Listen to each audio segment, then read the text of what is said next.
Butterfly by Willis and Shantae of Positive Light Ministry. Welcome to the Qumran Report. May the peace and blessings of the life-giving creative spirit be upon you and upon your family. My name is Melvin Ishmael Johnson, coming at you live from Skidrow Studios. And I'm in the studio with my co-host, Miss Earlene Anthony. Our call-in number is 800-893-9562. You can listen to us live or download our show and any past show by Googling in Qumran Report. Now, this week on the Qumran Report, we will talk about the future of Skid Row with Ron Smith, just recently elected to the downtown Los Angeles Neighborhood Council, D-Link, and community artist Lorinda Hawkins, who will talk about the new city churches and the new city church and some of the other projects she is working on. And Don Garza, sitting in here with us, he's going to talk about some projects that he's working on. Now, at first, I would just like to legally welcome to the Qumran Report. Thank you. Thank you, Mel. Yeah, first, I would like to just legally define Skid Row according to the court decision Jones versus the City of Los Angeles, April 2006, which Skid Row is an area downtown in Los Angeles defined in this Jones versus City of Los Angeles as the area east of Main Street, south of 3rd Street, west of Alameda Street, and north of 7th Street. Now, let's get into talking with our in-studio guests here. So glad to have you here. Let's start off with Ron. Can you tell our listening audience a little about your background? How did you come up in the downtown and the Skid Row area? Actually, Mel, I have a background in television. So I originally from Chicago, Illinois, and went to school, Dayton, Ohio, to Central State University. I graduated from there, worked at ABC News for a while, at Dayton Daily News, did my time in the pits at Central State University radio station. And so I had a chance to come out here to Hollywood to work, and I did for a while. And some things went wrong in life, you know. I started to enjoy partying a little bit too much. Some things went bad for me, and I landed on Skid Row.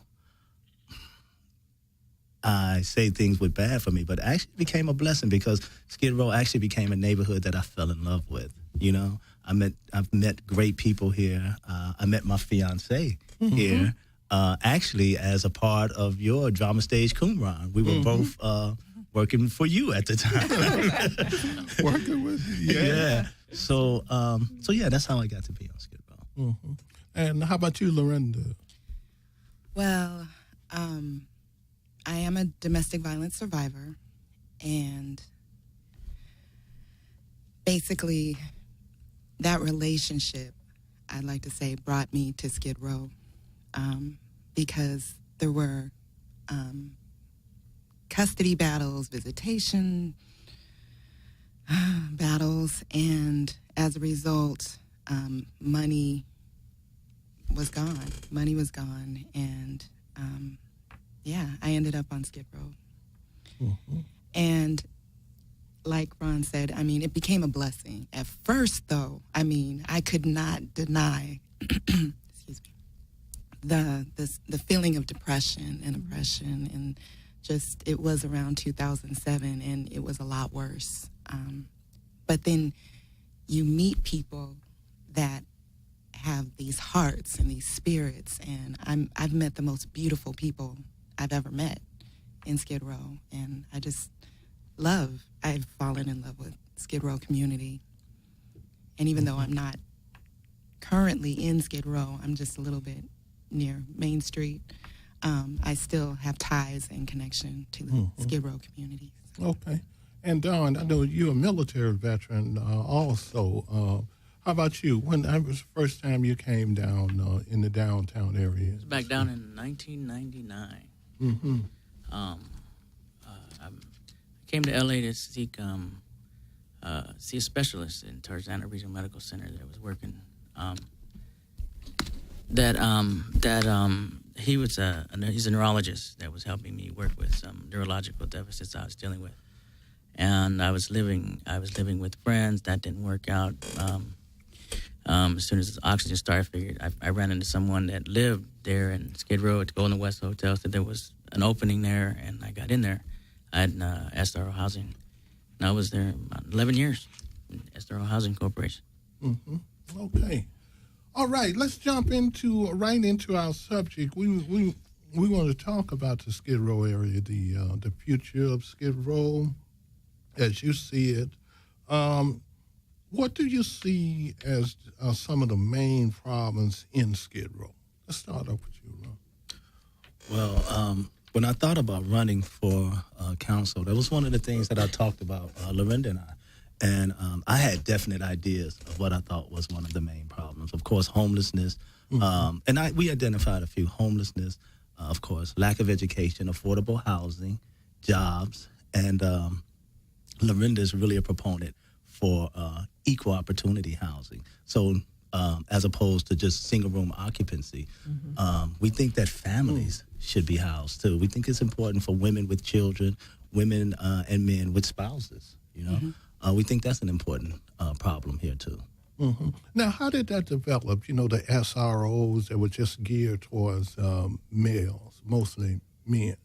I think Don may be able to answer that question a little better than I. Oh, how come they were geared towards men? Yeah. I guess the cliche is like, well, you had to go back down to the 1950s, is that in the 1950s it was you can go back even more, but I don't want to go through all that. But it started out with Caucasian males that were just drinking after and Skid Row was an entry point. The railroad was here. There was an entry point, and they had all these single occupancy. I mean, they had these hotels that they could stay in when they came down here. Even like the Alexandria, which was kind of interesting as you go even further back than the 50s. The Alexandria and the Roslyn were the places that people wanted to stay. You know, the early movie stars, the politicians. This was it's Hollywood. This was L.A. This was the beginning point.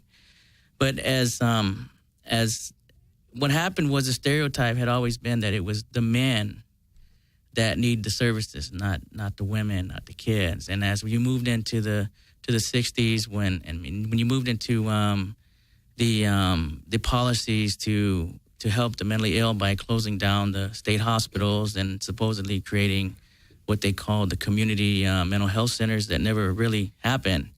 What we started to see was, you didn't see a big, huge population of the cliched so-called mentally ill on the street. It was a small percentage. But as time grew, and then you throw in the drug war, the drug epidemic, the crack cocaine in the 80s, then it became a policy of containing the homeless somewhere and containing the services. Nobody wanted any of these people in their communities anywhere in LA. This, for some reason, it was easy to, since downtown had been abandoned, it was easy to just continue to abandon after 5 o'clock. And so Skid Row extended all the way from the LA River to basically Bixel after 5 o'clock when I got here. That's how far it would go. Mm-hmm. And then, of course, we had the adaptive reuse ordinance that came into play.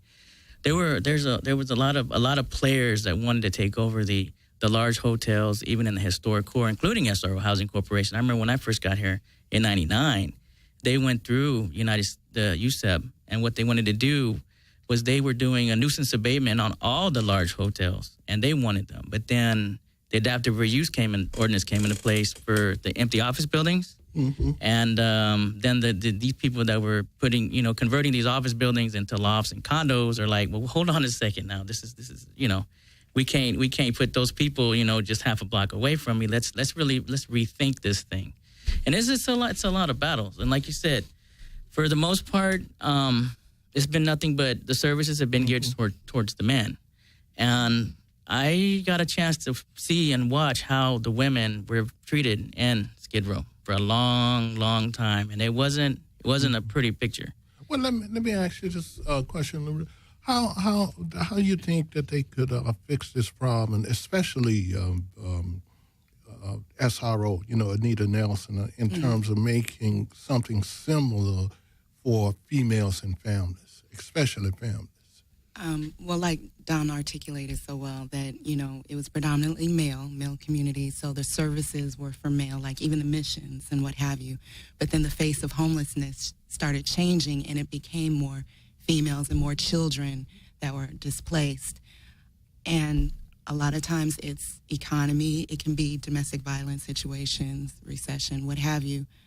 But yes, it would be a great effort if SRO, Skidrow Housing Trust, also would move from the single room occupancy model to a more family space, because what's happening, whether it be unintentional or not, is families are being broken up. Basically, you have to, if you're married, it's like, oh, well, my wife will get a room and maybe I'll get a room, hopefully in the same building or what have you. Or women who have children, they have to send their children away to live with somebody else, oftentimes losing custody sometimes behind not being able to have a place to live with, the whole family unit. Also, priority is being placed on whether you have a mental illness or recovering from drugs or what have you, and that displaces people also who aren't necessarily struggling with those issues. And I feel like that needs to be re-examined too, as far as like the waiting list, because what's happening is those people who aren't struggling with those same issues aren't getting housed or waiting very far down on the waiting list. So I think it's just a matter of the attention shifting a little bit more. Okay. And Ron, now you are recently elected member of D-Link, Downtown Los Angeles Neighborhood Council. Can you talk about that a little? How did that come about, and exactly what is the job description for the position that you just got elected to? Yes. How did it come about? It's really strange because it's not something that we, Lorinda and I, had planned to do. It happened kind of organically.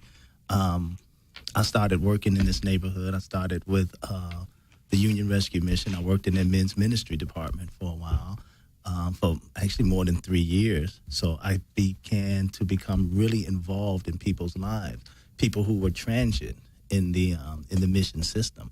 So I saw people who would come in and sleep for a week and then go back on the street, and I began to know people, and I began to be involved in their condition, and from that I moved to a position with Pepperdine University. So I began to try to actually change the condition of people on the street. So Pepperdine University has a program called the Entrepreneur and Training Program.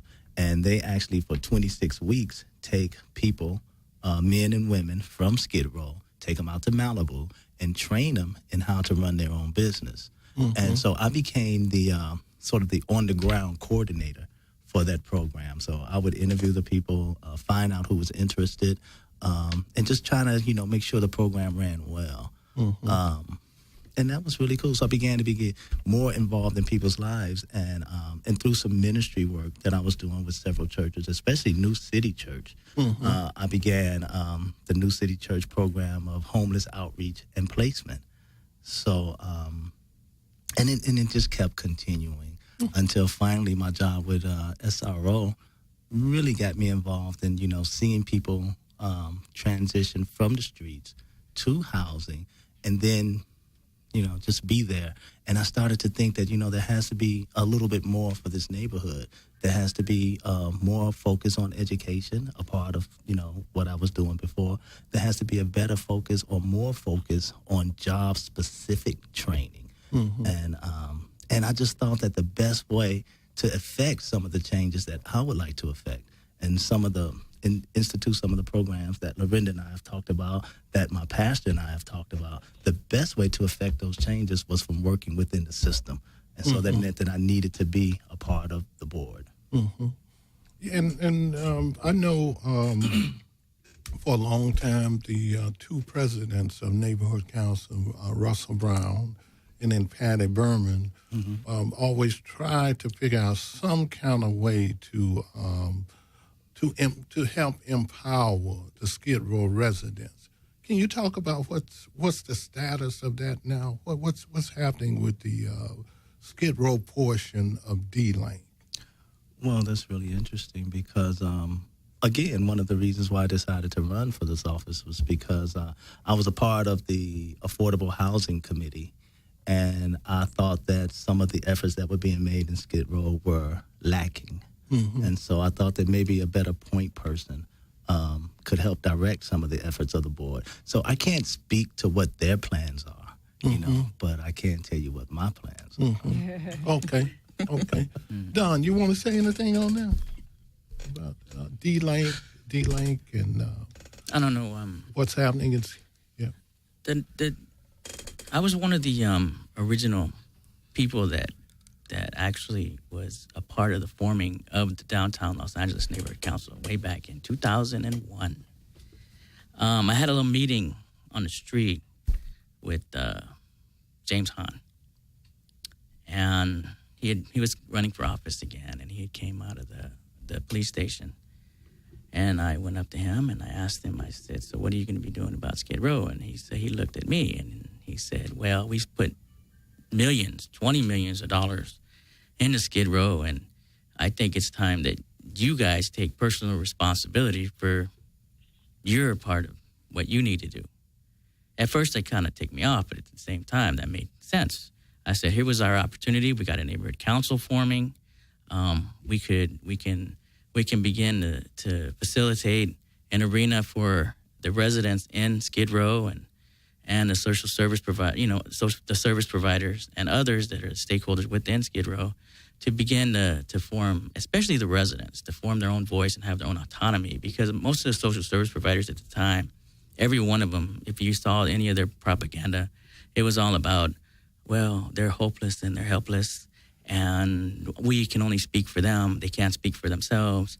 They don't know what they want or what they need. We are the only ones that know what they want and what they need. But as I got to know the people forming the neighborhood council, I started to really see that there was a disconnect between the actual business community that put the money into the social services and the social service providers themselves, and there were no people that were being serviced actually talking to the people putting the money into these services, and there's millions and millions of dollars going into these services. There was no accountability. What I wanted to see done basically was I wanted the people to have their own voice. I had a conversation with Bud Hayes, who was the executive director of SRO Housing Corporation. I had a lot of conversations with heads of organizations, and he had been a case manager, and he explained it to me very well. He says, the case manager, we have a tendency to want to force what we think that the client needs, when in fact they already know what they want and what they need. We just got to find a way to figure out how to get that out of them, and so that they can move on with their life.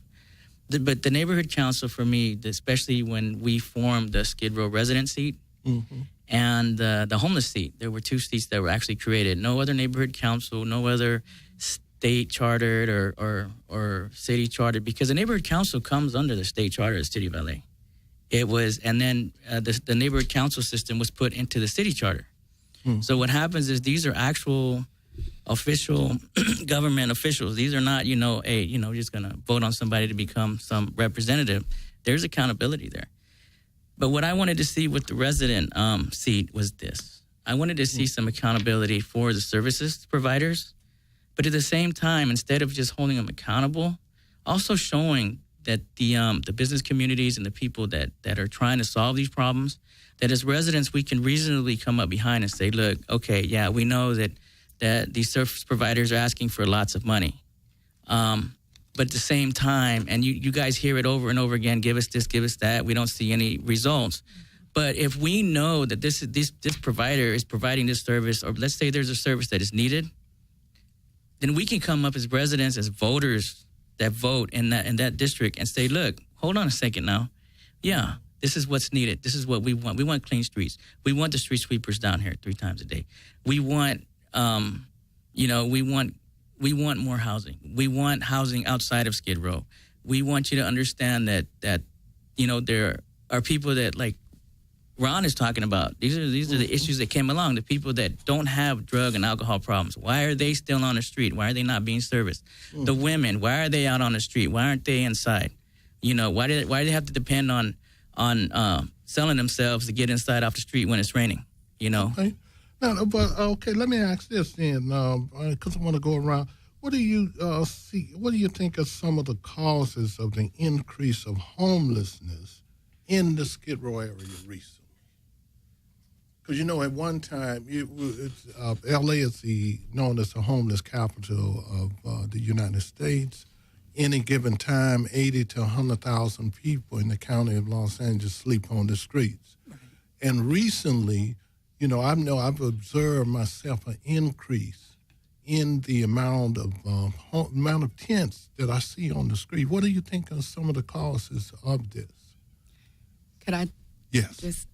Well, I know that we have so many services here in Skid Row that people come from out of state knowing that they can get services here and not have a house or what have you. But I just want to interject too, just amongst when we were talking about families being displaced also, that also adds to the mental illness, like the depression. And I think there just should be some preventative measures instilled as well.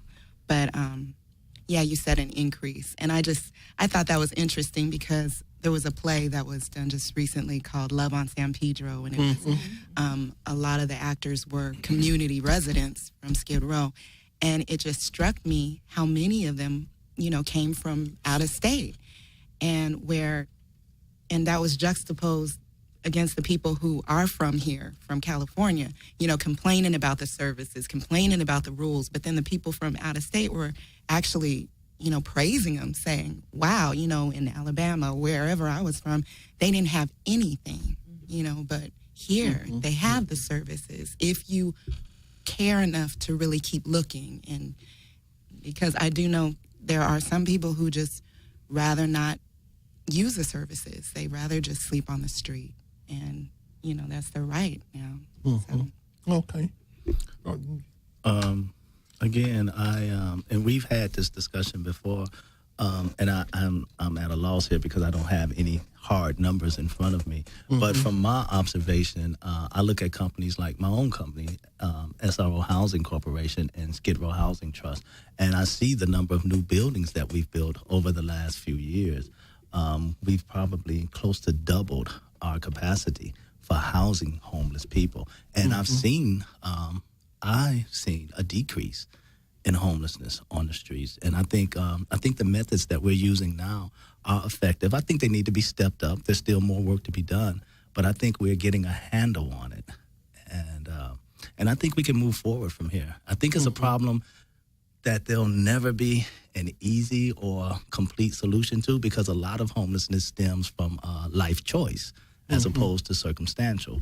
But I think circumstantial homelessness is something that we can definitely address, and a problem that, you know, can be solved.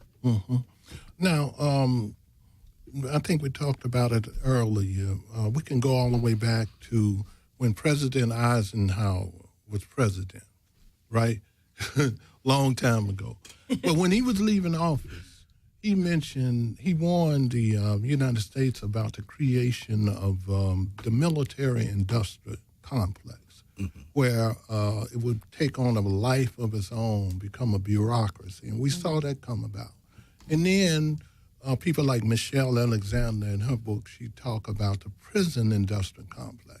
And now we look up and we see all of these private prisons, we see the growth and all of that kind of stuff. It created a bureaucracy. And now we're talking about the homeless industrial complex, because I've been observing this over a period of time also. And what I've been watching is it creates a paradox, because the more money that they put into trying to solve the homeless problem, it creates a bureaucracy. It creates a situation where people's jobs and their life, it depends upon the homeless situation. So the paradox is I don't see people who will put themselves out of a job. That's what I think is happening right now. we see instead of a decrease in the homelessness, I see this bureaucracy that keep growing.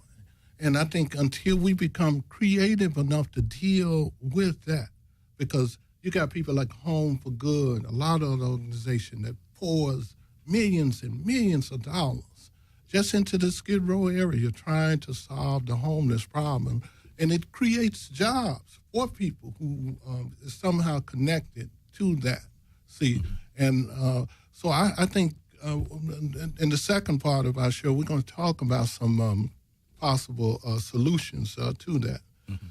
Now, I'm in the studio with Ron Smith, newly elected member of D-Link, talking about the future of the Skidrow area. Sitting in with us, Lorinda Hawkins, Don Garza. Our call-in number is 1-800-893-9562. Give us a call if you want to ask Ron, Lorinda, or Don some questions. Now, the next thing, what do you see as the role of the church in ending the homeless problem? And when I'm talking about the church, I'm talking about the religious organizations as a whole, but especially the church, because they are more visible down here, the Christian church.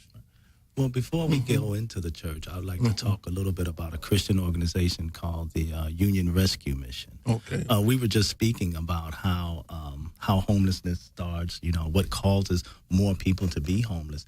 And I actually had the opportunity to work for the Union Rescue Mission during the mortgage crisis. And I saw a lot of families, women and children, lose their homes.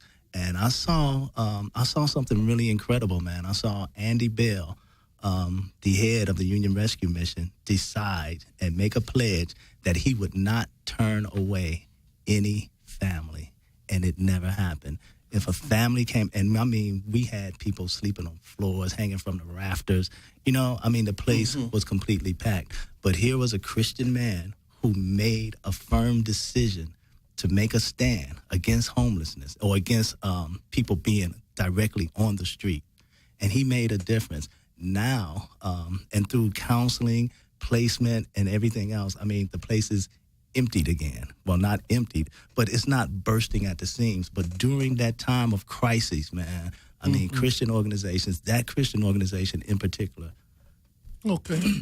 really pulled out all the stops. Okay, well, let me ask you this. I remember last week, just before we came into the radio show, it's a long-time Skidrow resident that we know. She's come to a lot of the drama stage shows, and she was sitting at the subway, and we was talking to her, and she mentioned something about a new policy that the Union Rescue Mission bring in where they got people paying rent.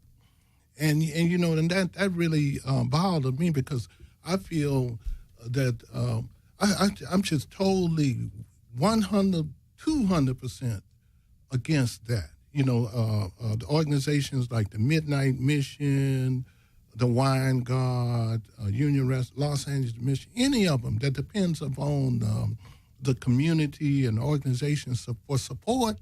I just feel if you're down here trying to solve the homeless problem, make things better for it, then I see that as something that the community should really challenge and get rid of that. Because what she was telling us, she was on welfare. She said that they charge her $200 a month, and she make at this particular time, she from the welfare she gets something like $221. And right now, she find herself, until she can turn it around, sleeping in the porch area of the Midnight Mission, sleeping there. And this is a lady, you look at her, she just one of the nicest ladies you want to meet. She seems so out of place, even in the Skidrow area and stuff like that. And so that's what bothered me about, I think that's if that's true, because I had heard rumors of it, but I had never heard an individual tell me that, see, and I just feel that never should there be any charges, and I don't even, if that's true, I don't even see where they're coming with that can charge people in need who have an economic problem, to charge them. I think $1 is too much, is the way I feel in relationship to that. So anybody want to comment on? Well, it is an unfortunate situation. Yeah. I'm not sure, and I haven't been privy to all of the decision making and all of the things that went behind the decision of the Union Rescue Mission to start collecting monies from people. However, what I do know is that a large portion of that money is actually put aside for the person themselves. So they're not paying to live there so much as they are pledging that while I have free room and board, I will be wise with my money and I will save some. And I think that's important. Now, the other part of it, again, I feel that it's really unfortunate. And, but again, I'm not really privy to the exact amounts or how it was structured or how it was set up or even how it's functioning. But I do know that, and I think the Wine Guard and other emergency housing shelters practice the same policy, that if you're going to live here, if you're going to be here free, and if we are going to extend every courtesy to you, room, board, and food, then you need to save some of your money. So I thought I actually think that's an important step, and I actually applaud that part of it. And I have no problem with the situation with savings, especially if it goes to that particular individual. Exactly. And let me just point out that one of the things I really like about the Union Rescue Mission, I know for a long time they were one of the few organizations that actually provided a space for families, for women's, along with the Women's Center, most of the other organizations was just centered on looking at males and stuff like that. And they still do. Could I just interject, too? Just also because of the economic crisis, it has affected the missions, too. It does take a lot of money to keep them sustainable. So there have been like a huge dip in donors giving to these services also. So I think what Ron said is true, about the savings and what have you, but also I think they needed to start becoming creative about how they would get money. But also I think they also were looking at the cycle that was being created with people when it was free. They would just come in and just go back out, and it was just still perpetuating the cycle. It wasn't solving homelessness, and there's something to be said about, well, if you pay for something, I don't know, sometimes you kind of value it more or you pay attention to it more, like, okay.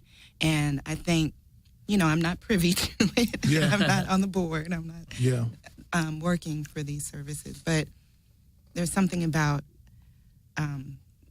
paying for it and then just working towards a mutual goal, and just I think there's something in that model similar to like the giving of the food in Skidrow.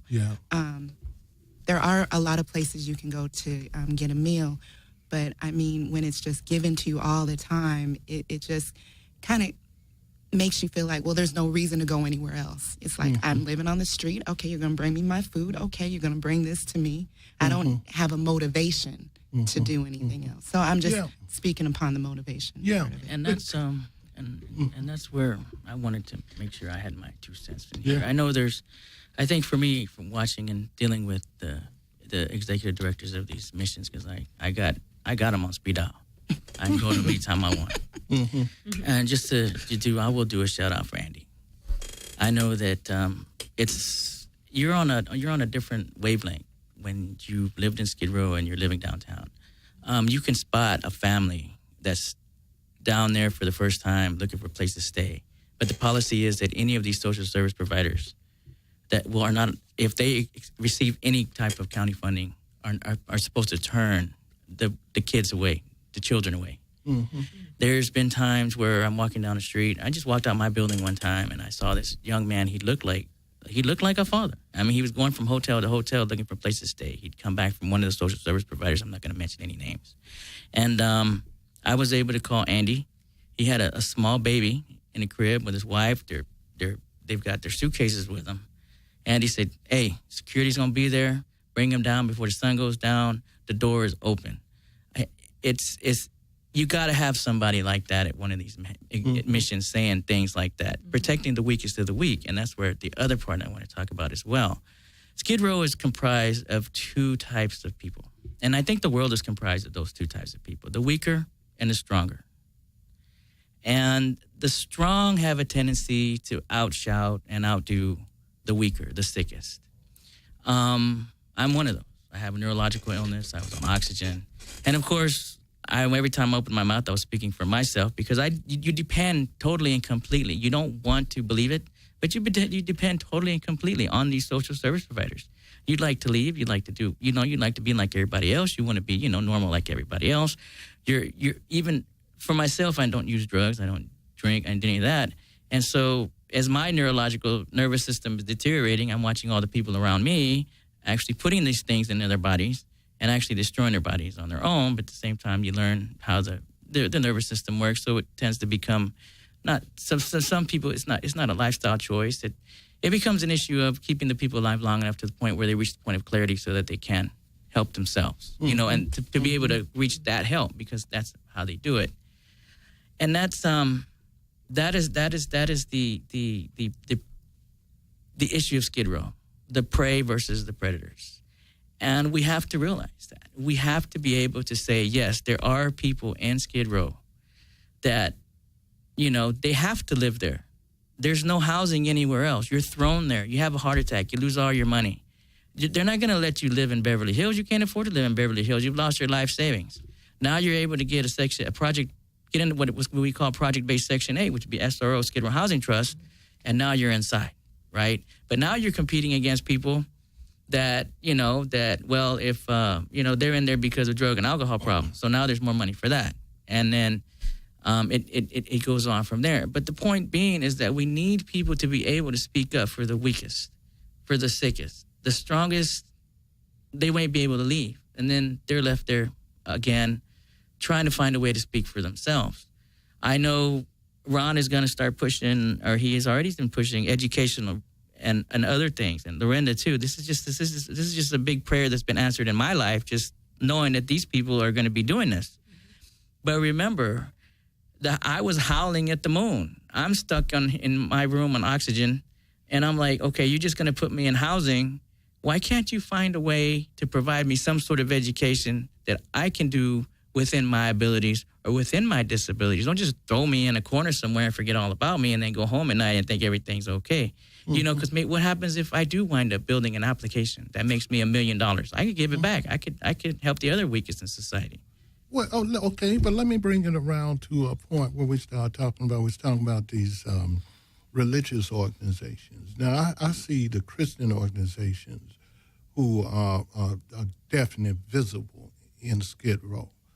But what I do see a like of is the Islamic organization. Islamic organizations have a lot of money too, and I think it's there. How can I say this? Skidrow is made up of probably about 85% African Americans that you see laying in the streets of Skidrow. So I see this as an African American problem at the top in terms of the community coming up with a solution to deal with this. And I want to ask, how can we get these religious organizations more involved, especially the Islamic organization who come down once a month during Ramadan or something like that? Mm-hmm. I think that the willingness or the desire to help starts within a person's own heart. I know that the Christian community has given to charity and throughout time, and also even Islam has the practice of zakat to give to the poor. So that is a good question. Why isn't the Islamic community here more? Because this is a neighborhood that could definitely benefit from some zakat right now. However, I think what the Christians are doing in Skidrow, myself being a Christian, of course, I think it's a blessing. And so as a Christian and as a member of New City Church, I'd like to extend an invitation to the Islamic community to come join us in what we do. Yeah. And speaking of the New City Church, that's one of the things I really like about the New City Church. I like the location because I like the fact that it's in the LA Theater Center where there's a lot of culture that's going on with theater and all that kind of stuff like that. And I was interested to see how they would coexist together, and I think they coexist Nice. Anybody you want to tell us what the New City Church is?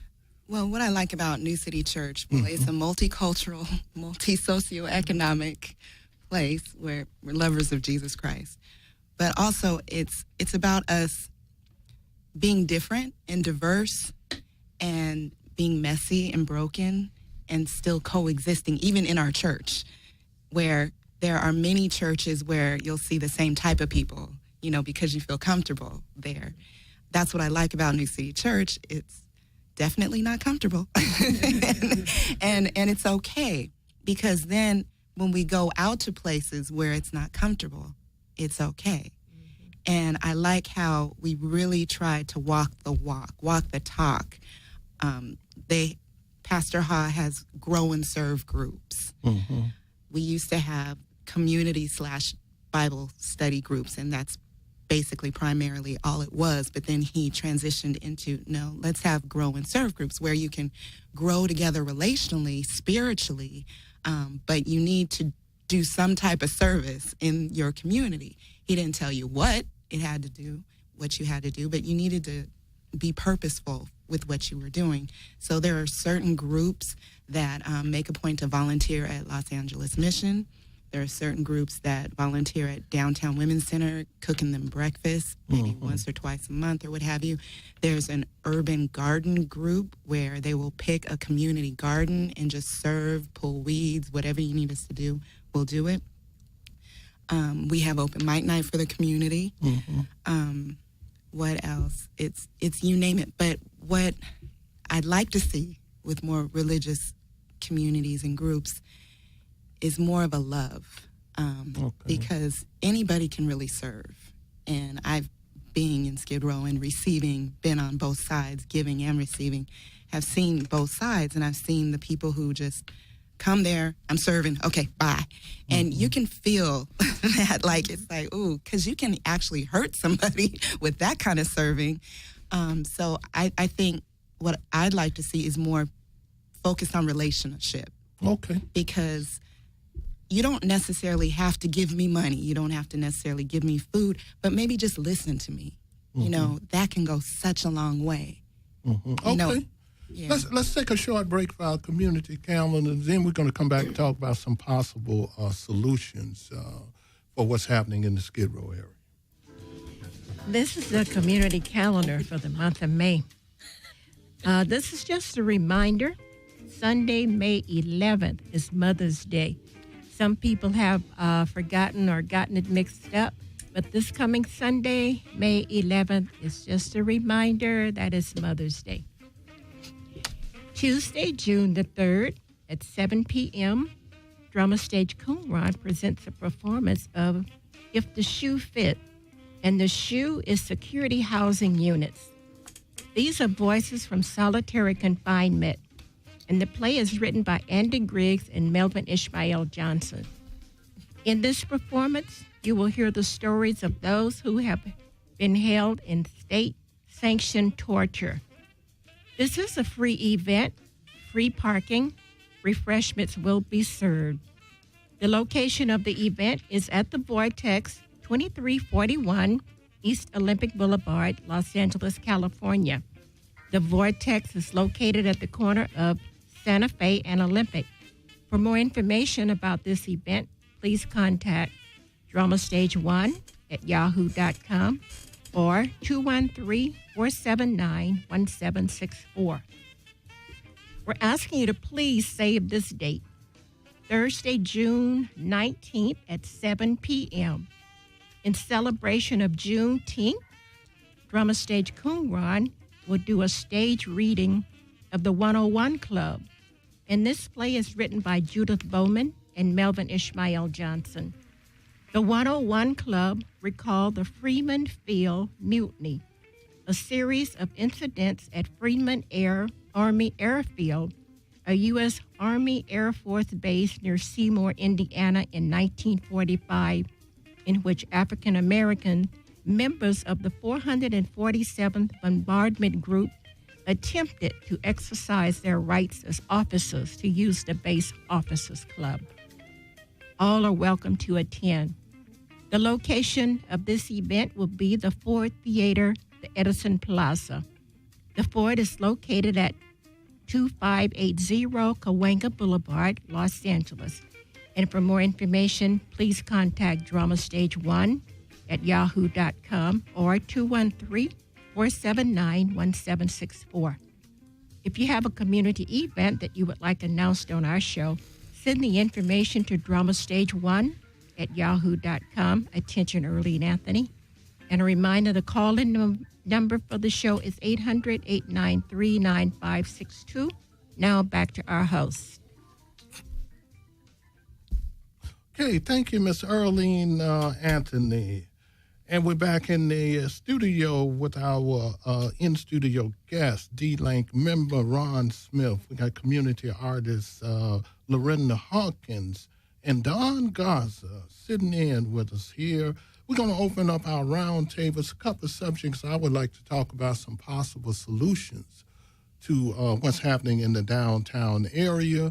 And it will also give me an opportunity to bring in the veterans element, because veterans make up 20 to 25% of the homeless population are military veterans. And we've been pushing a solution, which is a two-step solution. I'll talk about it. I'll mention it, and then we open it up for discussion.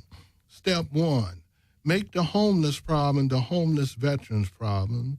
Get the federal government to finance a think tank to come up with the solutions to the homeless veterans problem, and then roll out the solutions for the rest of the homeless population. This is a long-term solution.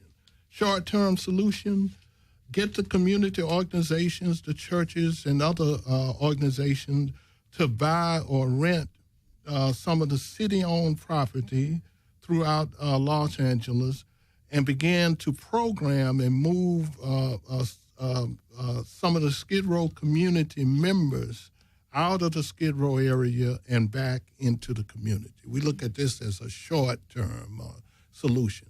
Of course, not the majority of the mentally ill, because we feel the mentally ill should be around their support services. So I want to talk about that, and then I also want to talk about the possibility of, do we need a neighborhood council for Skid Row that's separate from what they have? We still got about a few minutes. Anybody want to pick up on that? I'd love to jump in on this. Okay. I've been really excited by something that's been happening at SRO Housing Corporation. We've always been involved with veteran services and giving special attention to veterans. But just recently, we hired a new veterans coordinator, Trevor, and I don't know his last name. SRO? Yeah, but okay. I think you know Trevor. He's from Chrysalis. He was with Chrysalis for years, so I've known him for years, and I've worked with him for years. So I'm excited to see what's going to happen through that program. And, you know, and I always think of SRO as the leader in providing housing opportunities and innovative ways of providing housing opportunities. That being said, one of the things I did as part of my campaign, I did a grassroots campaign. So I went door to door, knocking on people's doors and telling them, hey, I want to be a councilman. This is what I'm going to do for you, and blah, blah, blah, blah, blah. And right away, after about 5 or 6 doors, I learned that I needed to shut up and just actually listen to people and hear what they want. So before I come up with solutions, and so I've carried this on into my term. So what I did was, after that, I started just knocking on doors and say, hey, I'd like to be your councilman, your resident director, your representative in this neighborhood. What would you like to see changed in this neighborhood? What would you like to see? So before I start coming up with more solutions, one of the things I've done is met with other board members, other people who've been elected, to talk about getting together first with the service providers in this neighborhood. I mean, each and every single one. Find out what you're doing. You know, how are you helping people? Are you helping people? How can we help you serve people? And then after we've done that, to set up those same types of meetings, but on a bigger scale, with the residents and the stakeholders in the community. And let's bring these people together for discussions on what's best for them. Instead of someone like me, especially, deciding what's best for someone and how to solve someone's problems, let's hear what they really want, what they identify as their problems, and what they would like to see as solutions. Great approach.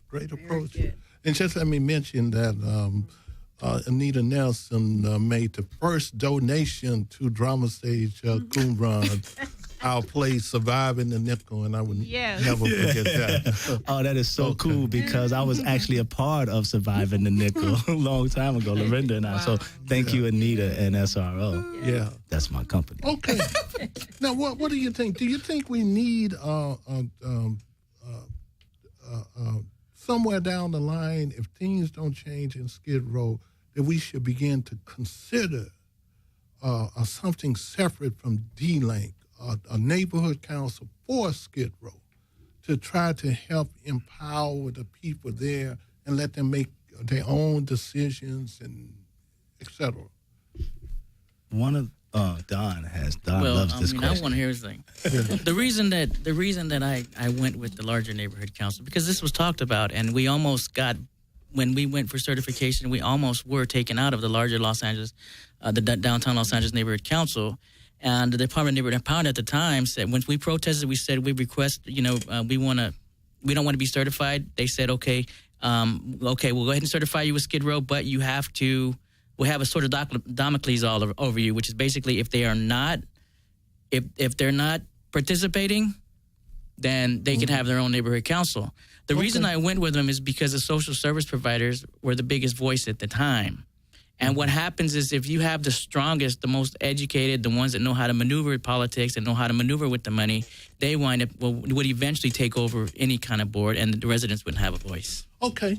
I guess we got about 20 seconds apiece for a closing comment before we wind down. And contact information. Yes. Okay. My closing comment is that we're going to be, each board member will be selecting an alternate. Mm-hmm. And I hadn't made up my mind yet, but after hearing Lorinda tonight, I think I've decided that Beautiful. Lorinda will be my alternate Great on the council. On the council, so yay! And I'd like to give a shout out for the arts in Skid Row. I think there needs to be more support for the arts, because I think that is so cathartic and healing for the community. You talk about empowering, let them tell their stories and give them a voice in a creative outlet. I think that's wonderful. Okay. Now, I would like to extend a special thanks to Ron Smith, Lorinda Hawkins, Don Garza, my co-host, Earlene Anthony. Please listen to past shows of the Qumran Report on iTunes, Stitcher, Tumblr, Googler, skidrow.la. Thank you for tuning in to the Qumran Report, and from your host, Melvin Ishmael Johnson. May the peace and blessings of the life-giving creative spirit be upon you and upon your family. I leave you with Butterfly by Willis and Shantae of Positive Light Ministry. Thank you.